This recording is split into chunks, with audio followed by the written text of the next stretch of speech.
Il y avait jadis, dans une ville de la Chine, un méchant garnement nommé Aladin.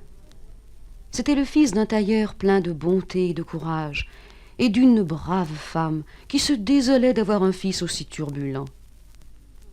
Il avait 15 ans lorsque son père mourut, bien triste d'avoir un fils aussi paresseux, et chagriné parce qu'Aladin avait refusé d'apprendre le métier de tailleur. Après la mort de son père, Aladin continuait de passer ses jours à traîner dans les rues avec des schnappants de son espèce. Or, un soir... Aladin! Aladin! J'arrive, maman! Où étais-tu encore? Sur la place, où j'ai rencontré devine qui? Quelqu'un que je connais? Oui, quelqu'un de notre famille. Un oncle à moi. Oh, mais mon pauvre petit, tu n'as pas d'oncle. C'est un frère de mon père qui m'a reconnu sur la place. Il est venu vers moi, m'a dit le nom de mon père et m'a embrassé en pleurant.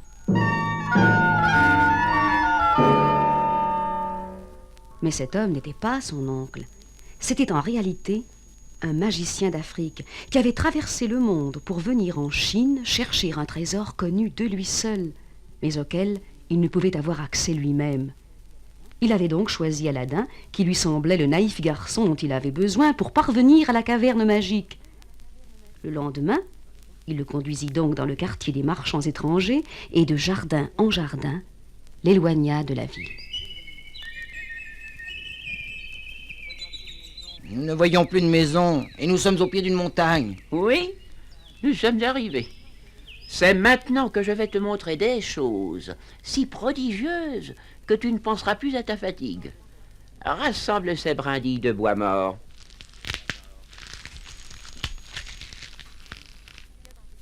Qu'est-ce qu'il y a dans ces petites bouteilles? Des parfums magiques. Retire-toi un peu. Hamdou halla hallou hallou flagla. Bouloun hadouglou badouglou.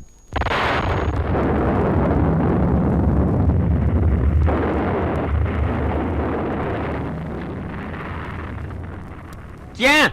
Non! Oh mon oncle! Hein, tu allais t'enfuir, hein? Tu n'es donc pas un homme. Vois, la fumée se dissipe. Tu aperçois une dalle que j'ai fait apparaître par mes formules et mes parfums. Sous cette dalle, il y a un trésor caché qui te rendra un jour plus riche que les plus grands rois du monde. Ainsi, tu vas faire ce que je vais te dire. Tu n'as plus peur.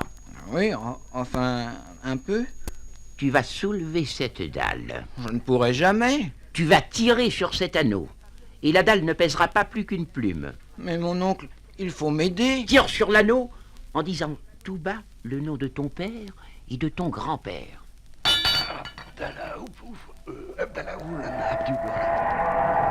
Oh! Écoute attentivement. Tu vois cet escalier? Oui.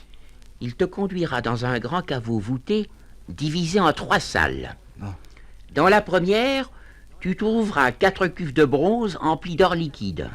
Et dans la seconde, 4 cuves d'argent emplies de poudre d'or. Et dans la troisième, 4 cuves d'or emplies de pièces. Garde-toi d'y toucher. Traverse ces salles sans t'arrêter et serre bien ta robe autour de toi. Si tu effleurais d'un pan de tes vêtements seulement le mur, tu mourrais aussitôt. Au bout de ces salles, tu trouveras une porte cloutée de gros clous de cuivre rouge. Elle s'ouvrira devant toi et tu te trouveras dans un jardin magnifique, planté d'arbres pliant sous le poids de leurs fruits. Marche tout droit. Tu arriveras à un escalier de 50 marches qui mène à une terrasse. Quand tu seras sur la terrasse, tu verras devant toi une niche. Et dans cette niche, une lampe allumée. Une lampe à huile? Allumée? Oui. Une petite lampe de cuivre. Une lampe que tu prendras, que tu éteindras. Tu verseras le liquide par terre. Mais ce n'est pas de l'huile. Ne crains pas de te tacher. Bon. La lampe ne sera pas grasse. Tu la mettras sur ton cœur et tu reviendras par le même chemin. Au retour, tu pourras t'arrêter dans le jardin et cueillir autant de fruits que tu voudras. Ce n'est pas défendu. Et tu viendras vite m'apporter cette lampe. Mais il ne m'arrivera rien dans ce souterrain? Ah, moi? Non, non, non. Hein. Et je vais te donner mon anneau qui te préservera de tous les dangers. Tiens, tiens, donne-moi ton doigt.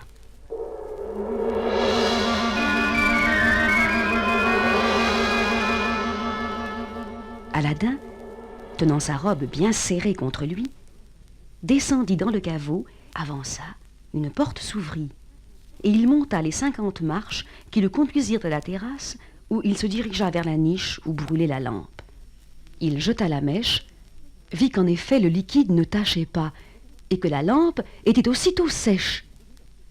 Il la mit dans sa robe et retourna alors vers ce jardin dont les arbres pliaient sous des fruits prodigieux. Chaque rameau portait des fruits d'une couleur différente.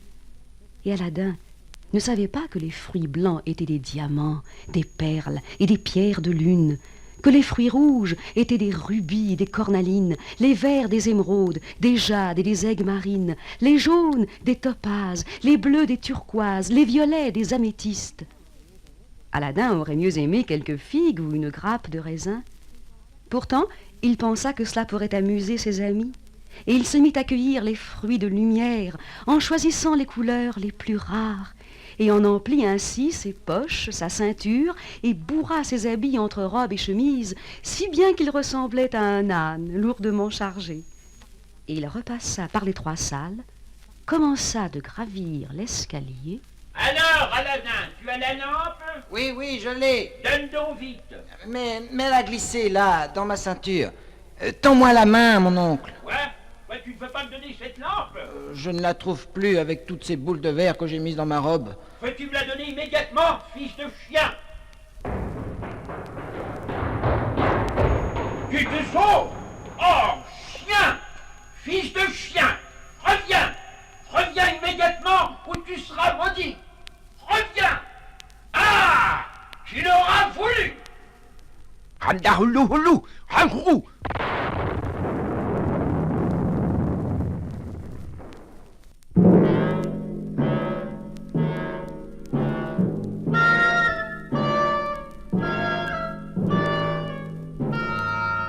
Le magicien, dans son impatience d'avoir la lampe, avait effrayé Aladin, et dans sa colère, il avait refermé sur le jeune garçon l'entrée du souterrain.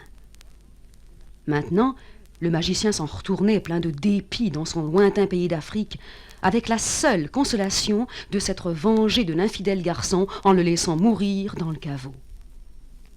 Mais il avait oublié la bague magique. Aladin passa ainsi 1 jour, 2 jours dans le caveau, et comme il joignait les mains pour supplier Allah le Très-Haut, il frotta cet anneau. Que veux-tu? Je suis prêt à t'obéir comme ton esclave. Je suis le génie de l'anneau et l'esclave de tous ceux qui ont l'anneau au doigt. Si tu en as le pouvoir, fais-moi sortir d'ici.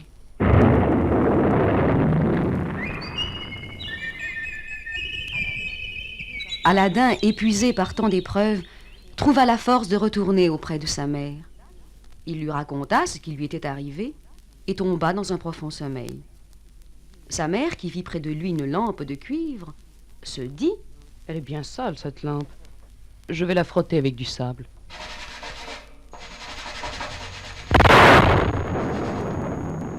Que veux-tu?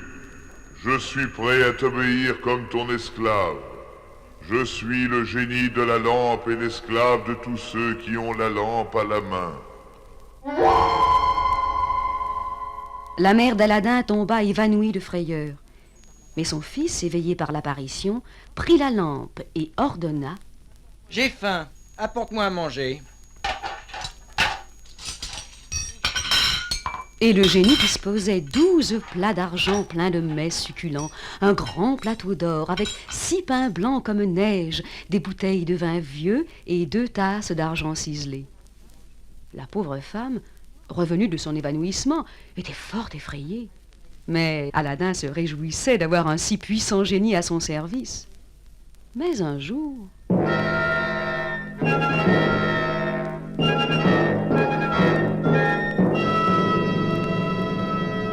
Par ordre du sultan, Toutes les boutiques et toutes les maisons doivent rester fermées sur le passage de notre fille, la princesse Badroul Boudour, qui va se rendre au bain. Que chacun rentre chez soi et attende que le cortège soit passé et revenu au palais.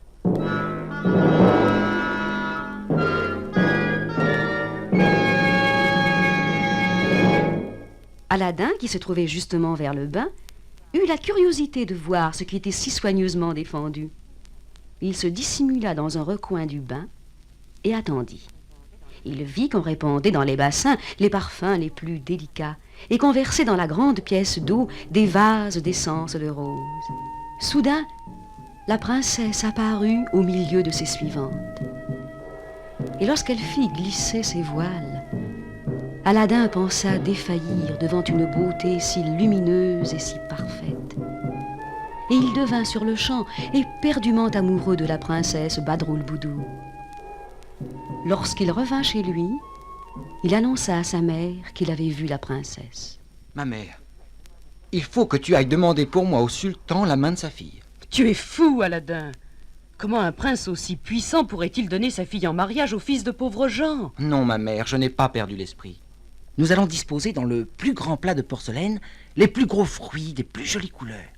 Et tu présenteras ce plat au sultan en lui demandant la main de la princesse.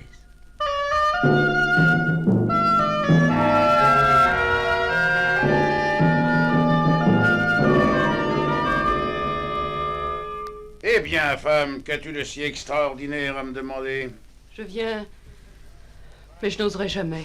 Parle sans crainte. Quoi que tu dises, il ne t'arrivera aucun mal. Je viens vous demander pour mon fils Aladin Eh bien, la main de votre fille Badroul Boudour. ah, c'est trop drôle, ça. Et tu apportes sans doute un cadeau dans ton fichu. Oui, c'est le présent que vous adresse mon fils Aladin. Mais par là, je n'ai jamais rien vu d'aussi riche et d'aussi beau. Vizir, as-tu jamais vu un saphir de cette grosseur, un diamant aussi pur, un tel rubis? Ce sont en effet des joyaux d'un prix incalculable. Eh bien, femme, ton fils me paraît digne de ma fille. Qu'il vienne demain. Pour cette visite, le génie de la lampe avait habillé Aladin des plus précieux habits. Et devant lui marchait un cortège de 80 esclaves. Chaque esclave blanc était suivi d'un esclave noir, et il portait de riches présents sur des plats d'or massif. Lorsque parut Aladin sur un blanc coursier harnaché des plus belles pierreries, un murmure d'admiration s'éleva de la foule.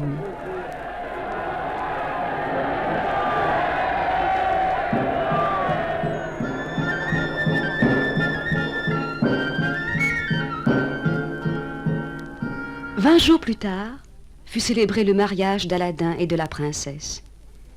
Lorsqu'après des fêtes somptueuses, Aladin présenta aux invités son palais qu'avait édifié pour lui en quelques secondes le génie de la lampe, la vue d'une telle merveille stupéfia les seigneurs les plus riches et les princes les plus puissants. Mais la princesse Badroul Boudour n'avait Dieu que pour son époux, qui était bien le prince de ses rêves et le plus digne de posséder de tels trésors. Et lorsqu'ils se trouvèrent seuls sur la terrasse de la plus haute tour... Sais-tu, Badroul Boudour, quelle est la richesse parmi les richesses que la lampe m'a permis d'obtenir? La richesse à laquelle je tiens par-dessus tout? Ce palais et ces trésors? La plus précieuse des richesses est de voir tomber la nuit sur la campagne et d'écouter la chanson du vent auprès de toi, âme de mon